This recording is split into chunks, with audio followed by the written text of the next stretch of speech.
다 함께 묵상 기도하시고 예배를 시작하시겠습니다.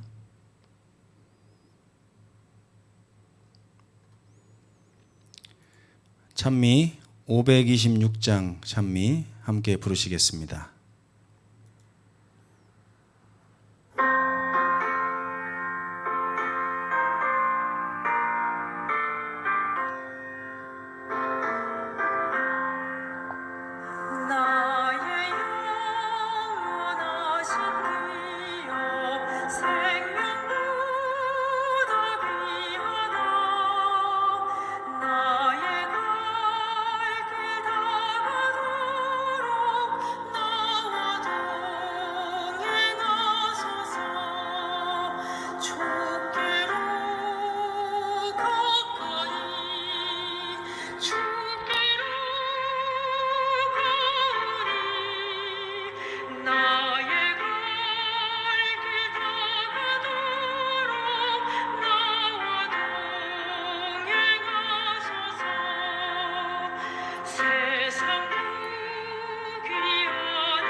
기도하겠습니다. 고마우신 우리 아버지 하나님, 한 주일 동안 잘 지내다가 이렇게 안식일을 맞이해서 또 민족의 명절 추석을 맞이하여 이렇게 주의 성전에 모이게 해주셔서 감사합니다. 각지에 있는 우리 성도들을 또 여행 중에 있는 우리 성도들을 지켜주시고 함께 하시며 정말 좋고 즐겁고 행복한 한가위가 될 수 있도록 인도하여 주시옵소서. 또한 이 거룩한 안식일 함께하는 모든 우리 형제들의 마음 가운데 하늘에 대한 소망 깊이 새기는 즐거운 안식일 되게 인도하여 주시옵소서. 오늘 또 시련에 대해서 배우면서 주 안에서 기뻐하는 비결을 배우겠습니다. 아버지 함께하여 주심으로 우리의 마음 열어주시고 지혜를 허락하여 주시옵소서. 이 시간 온전히 주께서 함께하여 주시옵기를 예수님의 이름으로 간절히 기도합니다. 아멘.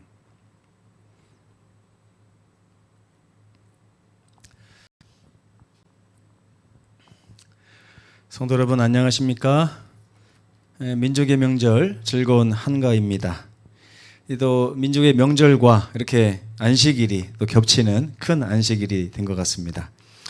오늘은 제11과 시련 중의 기다림이라고 하는 주제 중에서 지난 화요일 하나님의 시간이라고 하는 1강에 이어 제2강 주 안에서 기뻐함이라고 하는 주제로 말씀을 나누겠습니다.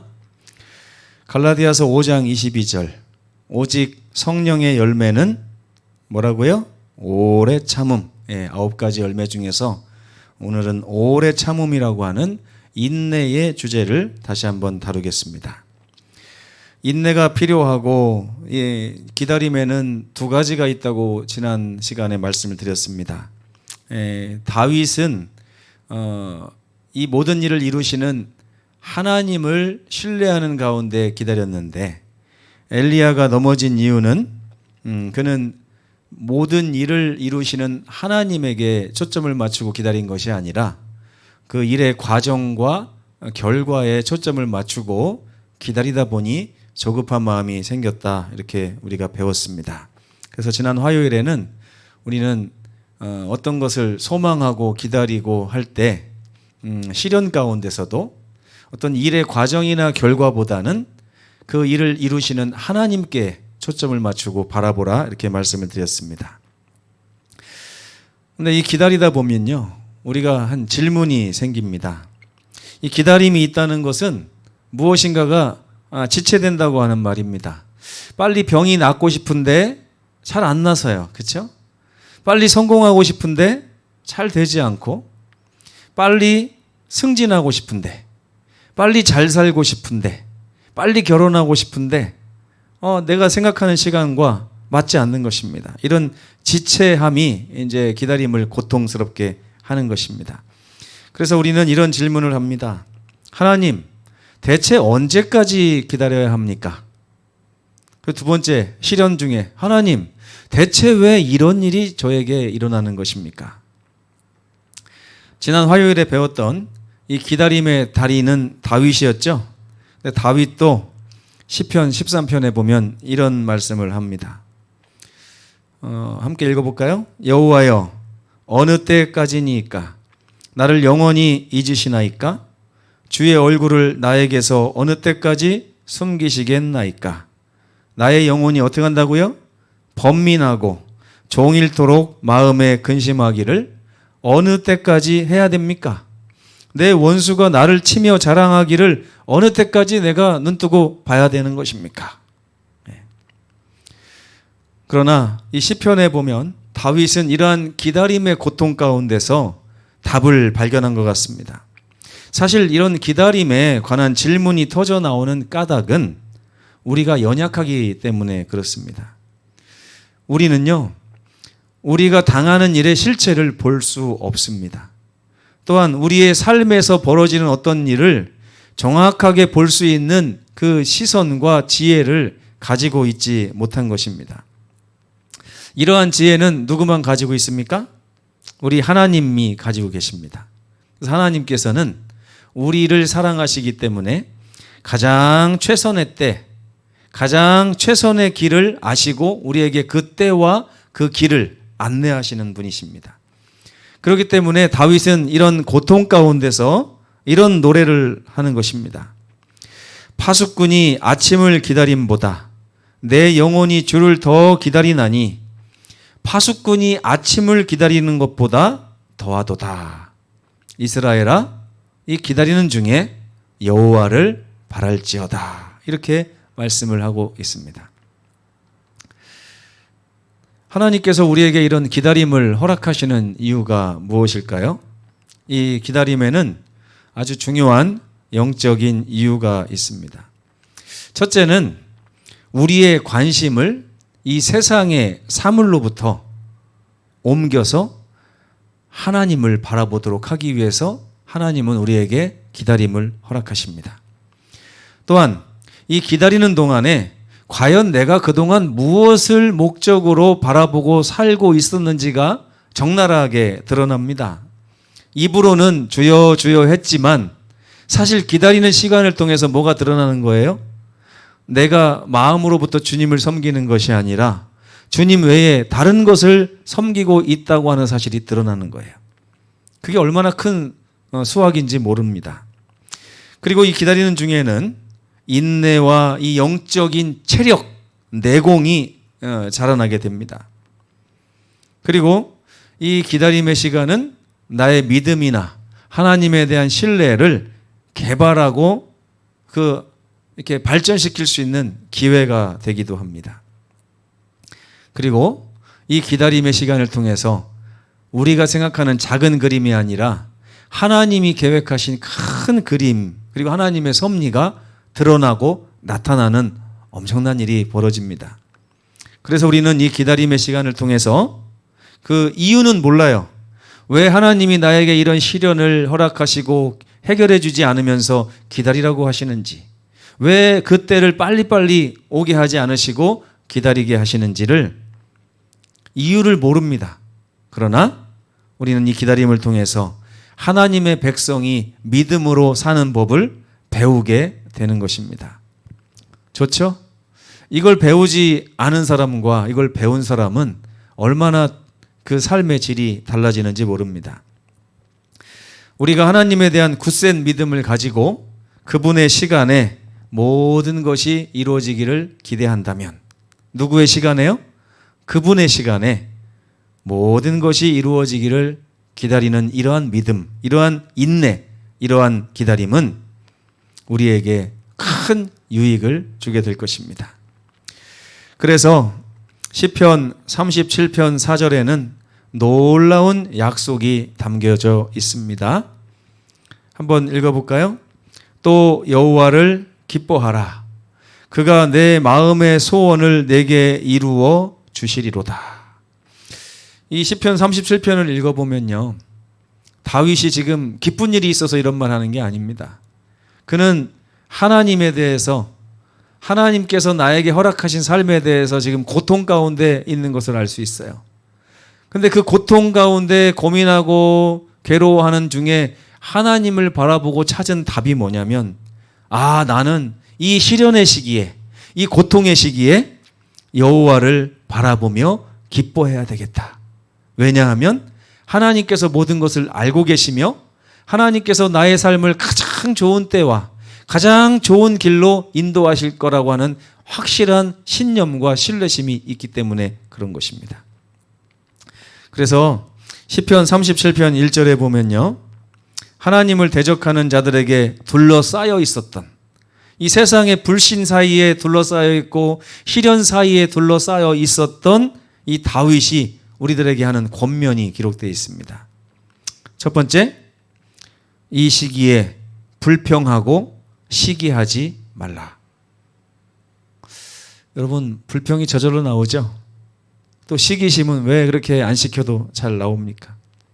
그러나 하나님을 바라보는 사람은 그 상황에 대해서 불평하지 않고 남이 나보다 잘 되는 이런 고통 가운데서 시기하지 말라 하는 것입니다. 두 번째는 너가 가고 있는 이 길을 어떡하지? 이렇게 하지 말고 그냥 나를 책임지고 계시는 하나님께 맡기라 하는 것입니다. 과연 고통의 때가 아니면 우리가 이런 교훈을 어디 가서 배우겠습니까? 이건 5절에 나오죠. 7절에 보면 여호와 앞에서 하나님 이게 뭡니까? 하나님 저에게 왜 이런 일을 허락하십니까? 라고 자꾸 이렇게 말하지 말고 오히려 잠잠하고 참고 어떻게 하라고요? 기다리라고요. 하나님께서는 그냥 넘어가지 않으시고 반드시 이 일을 아시고 해결해 주실 것이기 때문에 기다리라 이렇게 말하고 있는 것입니다. 그리고 네 번째 8절에 보면 우리가 그 시련과 고통 가운데 분을 낼 때가 있어요.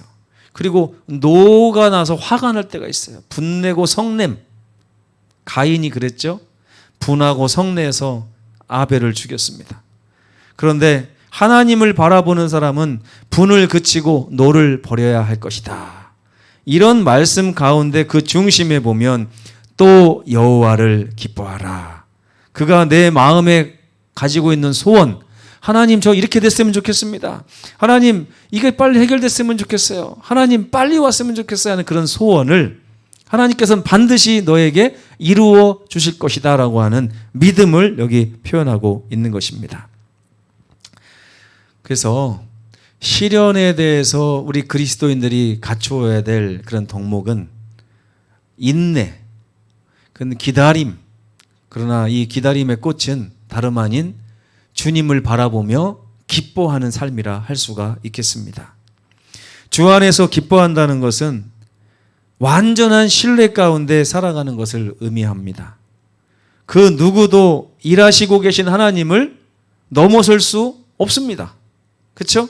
하나님께서 일하시는데 과연 누가 그것을 넘어설 수 있겠습니까? 그렇기 때문에 우리는 걱정하고 근심하고 두려워하고 떠는 대신 어떻게 하라고요? 안심하고 좋게 해결될 줄 믿고 기뻐하라. 하나님이 모든 것을 다 채워주실 뿐만 아니라 모든 눈물을 그 눈에서 씻겨주신다는 약속을 성경이 하고 있기 때문에 그렇습니다. 제가 어제 태풍 흰남노가 이제 좀 피해를 많이 줬는데 뭐 담담했는데 갑자기 포항에서 있었던 어떤 아파트의 지하 주차장에서 일어났던 실종 사건을 뉴스에서 보게 됐습니다. 영상을 보여드릴까 하다가 너무 슬퍼서 그냥 마음을 접었습니다. 인터넷에서 혹은 뉴스에서 많이 보셨을 것입니다.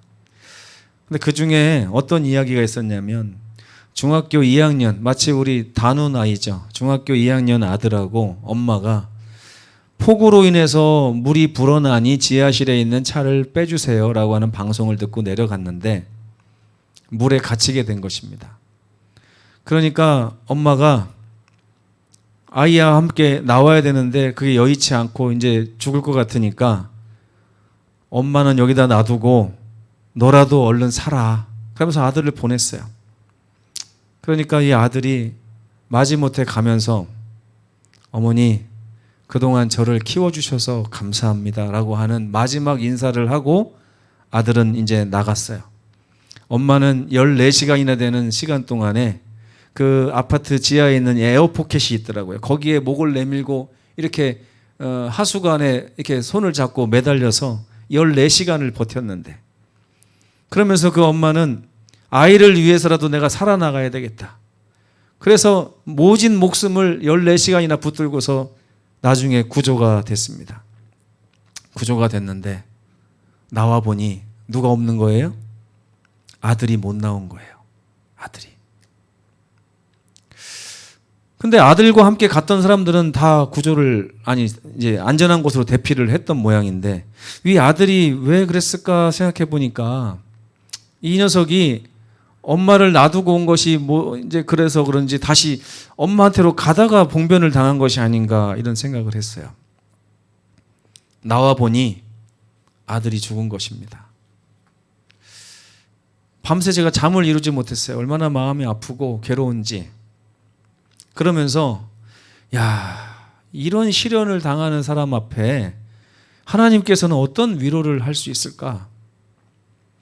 우리는 이런 시련 앞에서 어떤 인내를 가지고 주님을 바라봐야 될까라고 하는 그런 생각을 한번 해보게 됐습니다. 시련이라는 것은 우리가 생각하는 몇몇 어려움을 얘기하는 게 아니라 이렇게 마음으로부터 죽도록 아프고 죽도록 괴롭고 죽도록 슬픈 그것을 시련이라고 하는 것이구나. 과연 그 살아남은 엄마가 정상을 찾는 데는 얼마나 많은 시간이 필요할까요? 그 엄마는 얼마나 괴롭고 얼마나 죽고 싶을까요? 얼마나 그 아이가 보고 싶겠습니까? 이 기다림은 고통스러운 것입니다. 하나님께서 우리에게 주시는 이 상황은 고통스러울 때가 있어요. 기다림의 달인인 다윗조차도 하나님께 질문하면서 막 부르짖었지 않습니까? 하나님 어떻게 이럴 수 있습니까? 언제까지입니까? 그러나 여러분 오늘 우리는 다윗이 고통 가운데서 발견한 그 대답을 배울 필요가 있습니다. 하나님을 신뢰하며 그분을 기뻐하라는 것입니다. 하나님이 모든 눈물을 우리 눈에서 말끔히 씻어줄 때가 올 것입니다. 기다림의 시간 동안에 우리는 영적으로 많은 유익을 경험할 수 있습니다. 지금 이 순간에도 그대를 위해 일하시는 분이 계십니다. 결코 실망하지 말고 그분으로 인해서 기뻐하는 삶을 사시게 되기를 간절히 바랍니다. 우리 서귀포교회 모든 성도들 이번 명절 동안에 즐거운 시간 보내시고 이 인내에 대해서 그리스도인이 갖춰야 되는 인내에 대해서 마음 깊이 묵상하시는 귀한 날 되셨으면 좋겠습니다. 감사합니다.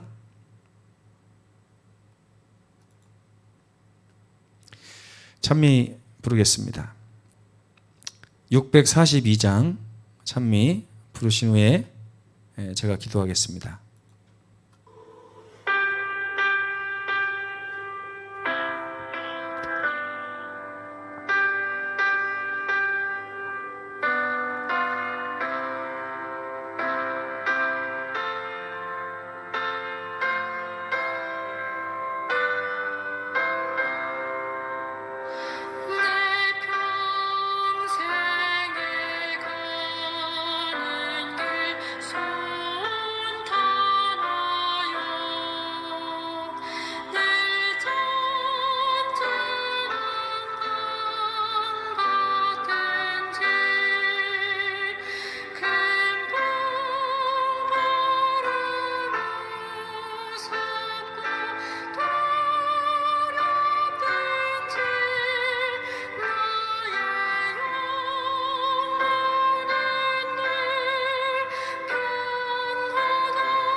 하나님 아버지, 오늘 우리가 시련에 대해서 배웠습니다.